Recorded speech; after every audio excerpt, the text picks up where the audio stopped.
जब एक फोटो ली जाती है तो उसमें एक महिला भी दिखाई देती है जो कि मर चुकी होती है। ये कहानी जब पहली बार सुनाई गई थी तो इसने चारों ओर हलचल मचा दी थी। ये अखबारों में भी छपी और कई बड़े वैज्ञानिकों और प्राकृतिक दार्शनिकों, प्रकृति और विज्ञान को समझने वाले विद्वान ने कम से कम उन्हें ऐसा लगा कि वे इस अजीब घटना को समझा सकते हैं। मतलब कि बड़े बड़े विद्वान भी इसे सुलझाने में असफल रहे। मैं अब आपको ये घटना सुनाऊंगा और ये भी बताऊंगा कि लोगों ने इसका क्या स्पष्टीकरण दिया था। उसके बाद आप खुद अपना निष्कर्ष निकाल सकते हैं। घटना इस प्रकार है कि मेरे एक दोस्त थे जो मेरे ही दफ्तर में क्लर्क थे। वे शौकिया फोटोग्राफर थे, पेशेवर नहीं, शौक के लिए फोटो खींचने वाले। मान लीजिए उनका नाम जोन्स था। जोन्स के पास हाफ प्लेट सैंडरसन कैमरा था जिसमें रॉस लेंस और थॉर्नटन पिकार्ड शटर लगा था। इसमें न्यूमैटिक रिलीज की सुविधा थी। जिस प्लेट पर फोटो ली गई थी वो रैटन की ऑर्डिनरी प्लेट थी, जिसे इल्फोर्ड पायरो सोडा डेवलपर से विकसित किया गया था। ये डेवलपर घर पर ही तैयार किया गया था। ये सारी तकनीकी जानकारी उन पाठकों के लिए दी गई है जो फोटोग्राफी के बारे में जानकारी रखते हैं। मिस्टर स्मिथ, जो हमारे दफ्तर में एक और क्लर्क थे, उन्होंने मिस्टर जोन्स को अपनी पत्नी और अपनी साली की तस्वीर खींचने के लिए बुलाया। ये साली दरअसल स्मिथ के बड़े भाई की पत्नी थी। उनका बड़ा भाई भी सरकारी नौकरी में था और उस समय छुट्टी पर था। असल में फोटो खिंचवाने का विचार उसी साली का था। जोन्स खुद बहुत उत्साही फोटोग्राफर थे।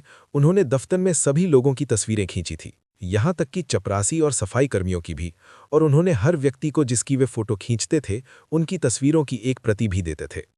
इसलिए उन्होंने बहुत खुशी से ये निमंत्रण स्वीकार किया और उत्सुकता से रविवार का इंतजार करने लगे जिस दिन फोटो खींची जानी थी। रविवार की सुबह सुबह जोन्स स्मिथ के घर पहुंचे। बरामदे में रोशनी की व्यवस्था ऐसी थी कि फोटो दोपहर के बाद ही ली जा सकती थी, इसलिए वे वहीं नाश्ता करने रुक गए। दोपहर करीब 1 बजे सारी तैयारियां पूरी हो गईं। दोनों महिलाएं, श्रीमती स्मिथ और उनकी बहन, 2 बेंत की बनी कुर्सियों पर बैठ गईं। जोन्स ने लगभग 1 घंटे तक ध्यान से कैमरे को इधर उधर किया और फोकस ठीक किया। आखिरकार जब वे पूरी तरह संतुष्ट हुआ तो तस्वीर खींची गई। जोन्स को पूरा विश्वास था कि प्लेट बिल्कुल सही है, इसलिए उसने दूसरी प्लेट पर फोटो नहीं ली, जबकि सामान्य तौर पर बैकअप के लिए ऐसा किया जाता है। उसने अपना सामान समेटा और घर चला गया, ये वादा करते हुए कि वो उसी रात प्लेट डेवलप करेगा और अगले दिन ऑफिस में फोटो की कॉपी लेकर आएगा। अगले दिन सोमवार को जोन्स बहुत सुबह ही ऑफिस पहुंच गया। सबसे पहले मेरी उससे मुलाकात हुई। मैंने पूछा, तो मिस्टर फोटोग्राफर, कैसा रहा काम? जोन्स ने बिना माउंट की हुई, बिना फ्रेम की तस्वीर निकालते हुए कहा, फोटो तो मिल गई, लेकिन जरा देखो कितनी अजीब है ना? मैंने कहा, मुझे तो बिल्कुल ठीक लग रही है, कम से कम तुमसे इससे बेहतर की उम्मीद नहीं थी। जोन्स बोला, नहीं, अजीब बात यह है कि वहां सिर्फ 2 औरतें बैठी थीं फोटो लेते समय। मैंने कहा, हाँ, तीसरी तो बीच में खड़ी है। जोन्स बोला, वहां कोई तीसरी औरत नहीं थी। मैंने कहा, तो तुमने समझा होगा कि वो थीं और अब देखो वो तस्वीर में भी हैं। जोन्स जोर देकर बोला, मैं कह रहा हूं जब मैंने फोटो खींची थी तब वहां सिर्फ 2 ही औरतें थीं। वे बहुत चिंतित दिख रहे थे। मैंने कहा, तुम चाहते हो मैं यकीन करूं कि जब प्लेट पर फोटो खींची गई तब 2 लोग थे और जब उसे डेवलप किया गया तो 3 हो गए? जोन्स ने जवाब दिया, हाँ, बिल्कुल यही हुआ है। मैंने कहा, तो फिर तुम्हारा डेवलपर वाकई कमाल का है, या फिर तुमने गलती से उसी प्लेट पर 2 बार एक्सपोजर कर दिया? जोन्स ने कहा, डेवलपर वही है जो मैं पिछले 3 साल से इस्तेमाल कर रहा हूं, और प्लेट वही थी जिसे मैंने शनिवार की रात एक नए डिब्बे में से निकाला था। वो डिब्बा मैंने शनिवार की दोपहर ही खरीदा था। इस बीच दफ्तर के कई और क्लर्क वहां आ गए थे। वे सब उस तस्वीर और जोन्स के बयान में बहुत रुचि ले रहे थे। पाठकों की सुविधा के लिए अब उस तस्वीर का वर्णन देना जरूरी है। काश मैं वो असली तस्वीर भी दिखा पाता, लेकिन कुछ कारणों से ये संभव नहीं है। जब प्लेट पर फोटो खींची गई थी तब वहां केवल 2 महिलाएं थीं और दोनों बेंत की कुर्सियों पर बैठी थीं। लेकिन जब प्लेट डेवलप की गई तो तस्वीर में बीच में एक तीसरी महिला का चित्र दिखाई दिया जो वहां खड़ी थी। उसने चौड़ी किनारे वाली धोती पहन रखी थी। ध्यान रहे, कहानी के सभी पात्र भारतीय हैं। एडिटर, मुझे नहीं पता कि उस समय महिलाएं धोती पहनती थी कि नहीं। मैंने ओरिजिनल कहानी में इसी का जिक्र पाया तो लिख दिया। तस्वीर में उसके शरीर का केवल ऊपरी हिस्सा साफ दिखाई दे रहा था, क्योंकि निचला हिस्सा कुर्सियों की नीची पीठ से ढक गया था।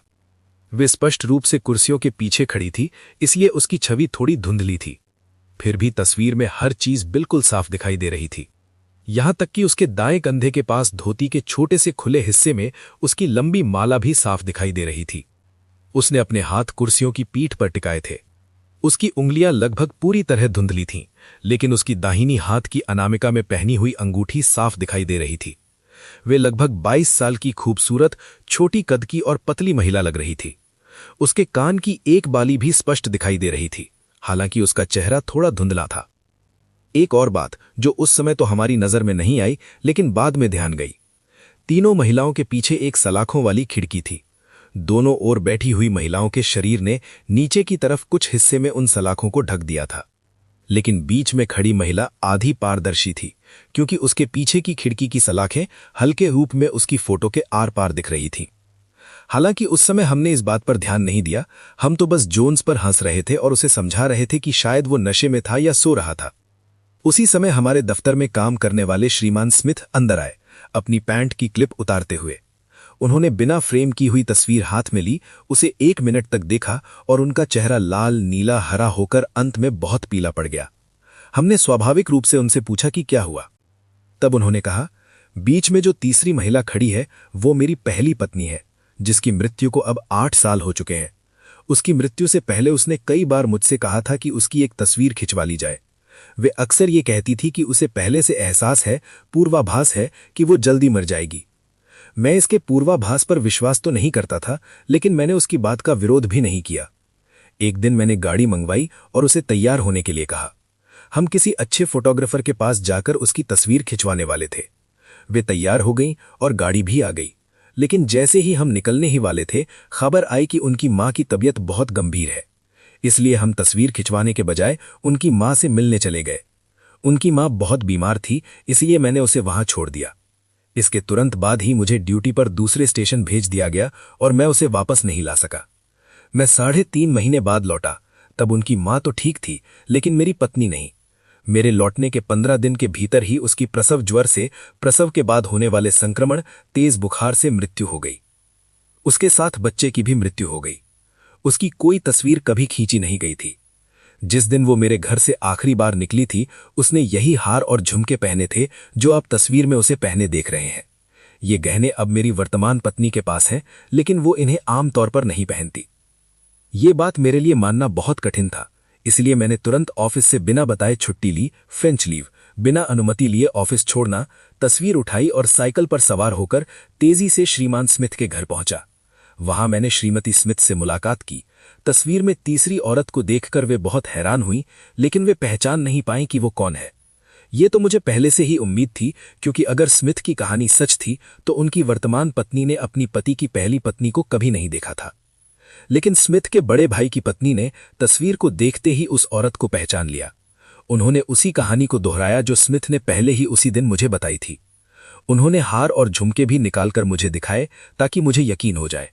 वे वही गहने थे जो तस्वीर में दिखाई दे रहे थे। उस समय के सभी बड़े अखबारों को यह खबर लग गई। 1 हफ्ते के भीतर ही उस भूतिया तस्वीर की कई प्रतियों के लिए आवेदन आने लगे, लेकिन मिस्टर जोन्स ने किसी को भी उसकी कॉपी देने से इनकार कर दिया। इसका मुख्य कारण यह था कि स्मिथ ने इसकी अनुमति नहीं दी थी।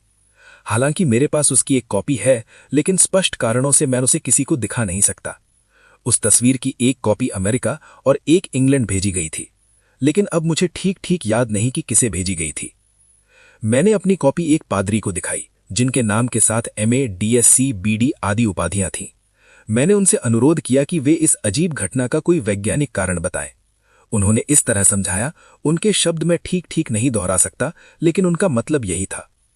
ये लड़की लगभग 10 साल पहले किसी मौके पर ठीक इसी तरह तैयार हुई थी। इसकी छवि अंतरिक्ष में पड़ी और एक प्रकाशमान ग्रह से दूसरे पर परावर्तित होती रही। ये छवि अंतरिक्ष में लाखों करोड़ों मील का चक्कर लगाकर वापस पृथ्वी पर ठीक उसी समय लौटी जब हमारे मित्र जोन्स तस्वीर लेने वाले थे। उदाहरण के लिए, मान लीजिए एक आदमी मृग तृष्णा की फोटो खींच रहा है। वह स्थान Y से स्थान X की फोटो ले रहा है, जबकि X और Y के बीच लगभग 200 मील की दूरी है। हो सकता है उसका कैमरा पूर्व की ओर हो, लेकिन स्थान X वास्तव में Y के पश्चिम में हो। स्कूल में मैंने थोड़ी बहुत विज्ञान और रसायन शास्त्र पढ़ी थी और नमक का सूखा विश्लेषण करना जानता था, लेकिन ये बात मेरी समझ से परे थी। फिर भी सच्चाई यही है और मैं इस पर विश्वास करता हूं कि स्मिथ की पहली पत्नी अपनी मृत्यु के 8 साल बाद फिर से इस धरती पर आई ताकि वो अपनी तस्वीर खिंचवा सके। वे ऐसे रूप में आई जो हमारी आंख के रेटिना पर तो दिखाई नहीं दी, लेकिन कैमरे की संवेदनशील प्लेट पर उसकी छवि अंकित हो गई।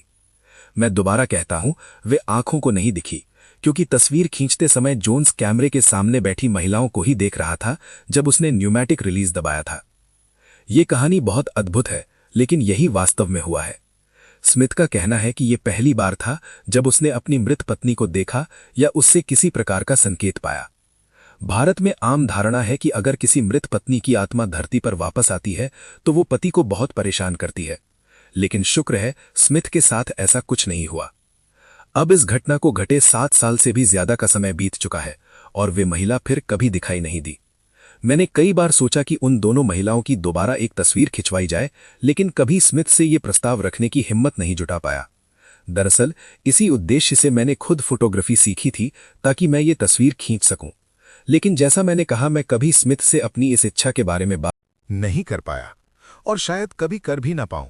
मैंने इस काम के लिए अपने सीमित साधनों में से 10 पाउंड खर्च करके एक सस्ता फोटोग्राफिक सेट यानी कैमरा और फोटो खींचने का पूरा सामान खरीदा। ये पैसा शायद व्यर्थ चला गया हो, लेकिन मैंने एक ऐसी कला सीख ली जो महंगी होने के बावजूद सीखने योग्य है। सो आई होप गाइज आपको ये हॉरर स्टोरी अच्छी लगी होगी।